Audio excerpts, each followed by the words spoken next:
Hola, ¿qué tal amigos? Es un placer volver a tener este tiempo de diálogo y de reflexión con vosotros para seguir pensando y reflexionando juntos en las enseñanzas de los evangelios.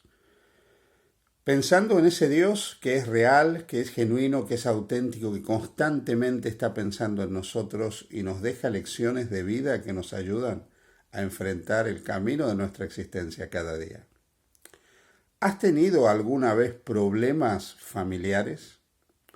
¿Sabes que en la lista de factores que producen estrés en nuestra vida, los problemas familiares son uno de los factores más estresantes en la vida? Especialmente cuando nosotros tenemos problemas de relación con personas con las que tenemos vínculos afectivos, nos vemos tremendamente afectados. Ya es complejo poder lidiar con una situación problemática con alguien con el que probablemente tenga un vínculo laboral o tenga cualquier otro tipo de vínculo, pero no afectivo. Pero cuando los afectos entran en juego, enfrentar el problema se hace todavía mucho más difícil. Por eso es que tener problemas en la familia afecta nuestro diario vivir, afecta el desempeño de nuestro trabajo, afecta la forma en que nos relacionamos con otros. Realmente los problemas que hay dentro del hogar son algunos de los que más nos dañan a los seres humanos. Lo interesante es que si nosotros nos ponemos en las manos de Jesús, Jesús nos puede ayudar a gestionar estos problemas. ¿Y sabes por qué? Porque Él los tuvo. Hoy quiero hablarte de los problemas familiares que tuvo Jesús. Cuando nosotros rastreamos en la palabra de Dios lo que la Biblia nos dice acerca de Jesús y de su familia, encontramos algunos datos que son sumamente interesantes. Por ejemplo, en la Biblia, fíjate, en el Evangelio de Lucas, capítulo 2, versículos 39 al 52, se nos habla de varios hermanos de Jesús. Se da el nombre de esos hermanos. Se dice que también tenía hermanas. Probablemente estos hermanos que son mencionados aquí en el Evangelio de Lucas también acompañaron a esa boda familiar a Jesús que se celebró en Caná de Galilea, como lo muestra el capítulo 2 del Evangelio de San Juan. Estos hermanos de Jesús también supieron que Jesús sanó al hijo de un funcionario. Juan 4, 46 al 54. También, como dice Juan 5, 1 al 12, sabían que sanó al paralítico de Betesda. Juan 6, 1 al 14 muestra cuando Jesús alimentó a 5.000 y sus hermanos también se enteraron de esto. Juan 6, 16 al 21 muestra cómo caminó sobre el mar y sus hermanos también se enteraron de esto. También sus hermanos supieron cuando él predicó en Nazaret y dijo que la escritura se había cumplido a través de esa predicación y vieron el alboroto que causó su predicación. Así que los hermanos de Jesús lo vieron hacer milagros, lo vieron sanar enfermos, lo vieron alimentar multitudes, escucharon su predicación, se enteraron que caminó sobre el mar. Los hermanos de Jesús, su familia, no eran ajenos a la realidad que Jesús estaba viviendo. No obstante, sus hermanos no creían en él. Sus hermanos, por el contrario, llegaron incluso a despreocuparse de él. El Evangelio de Juan en el capítulo 7 nos habla acerca de sus hermanos. Se ha hablado mucho acerca de si eran hijos de María o no eran hijos de María. La forma en que los hermanos mencionados en el capítulo 7 de Juan tratan a Jesús da la impresión de que eran hermanos mayores de Jesús. En aquellos tiempos ningún hermano menor hubiera tratado a un hermano mayor, ¿sí?, dando órdenes. Pero estos hermanos indican a Jesús lo que tenía que hacer, le ordenan un determinado accionar. Esto muestra que eran hermanos mayores. Quiere decir que no nacieron después que Jesús, por lo menos los que están mencionados aquí.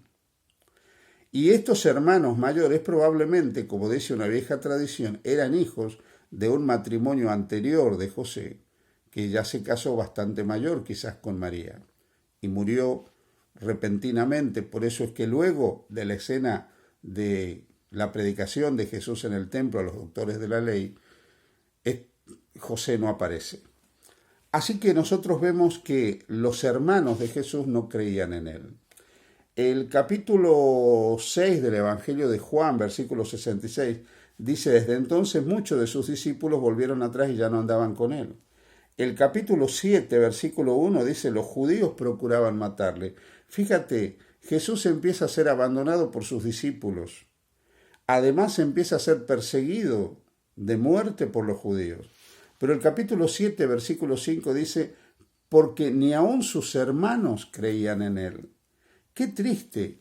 No solo estaba siendo abandonado por sus discípulos, perseguido de muerte por los judíos radicales, sino que estaba siendo totalmente incomprendido en su misión y en su obra por sus propios hermanos.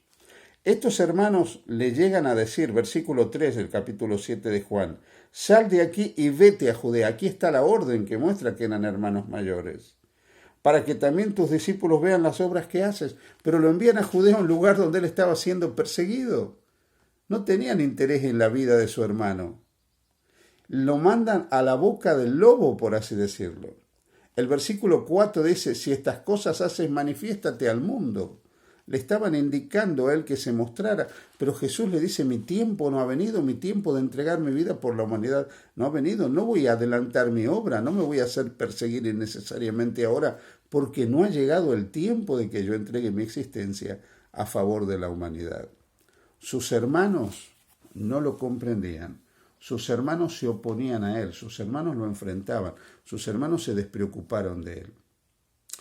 Así que Jesús supo en su propia experiencia física lo que era el ser rechazado por su propia familia, lo que era el ser incomprendido por sus seres queridos. En otras palabras, lo que significaba tener problemas dentro del vínculo de la familia. Sus propios hermanos no creían en él, sus propios hermanos le rechazaban. Sin embargo, esta historia, que empieza aparentemente mal, sabemos que de alguna manera fue cambiada. Por lo menos tenemos registros bíblicos de que 2 de sus hermanos se convirtieron plenamente a Jesús y fueron dirigentes de la iglesia que fundó Jesús. Ambos nos dejaron escritos que forman parte de la Biblia, de la palabra de Dios. Me refiero a Santiago, el que escribe la epístola de Santiago, y a Judas, el que escribe la epístola o carta de Judas. Tanto Santiago como Judas son mencionados en el texto de Lucas que os mencioné anteriormente como parte del grupo de los hermanos de Jesús, juntos con otro que se llama José y otro Simón. Y se habla de sus hermanas, pero lo que sí sabemos es que tanto Santiago como Judas se entregaron a Jesús.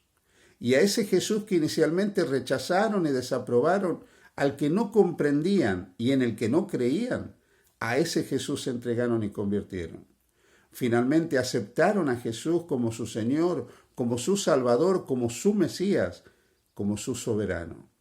Y ambos no solo se transformaron en instrumentos de bendición para la naciente iglesia que su hermano había fundado, sino que estuvieron dispuestos a entregar sus vidas por el evangelio que Jesús, su hermano, había predicado. Sabemos que tanto Santiago como Judas murieron como mártires, entregando su vida en sacrificio para no negar a su hermano. La fe que ellos experimentaron en su hermano Jesús los transformó en testigos del Cristo muerto, crucificado y resucitado. Jesús tuvo al final una bella historia de solución de conflictos con su familia.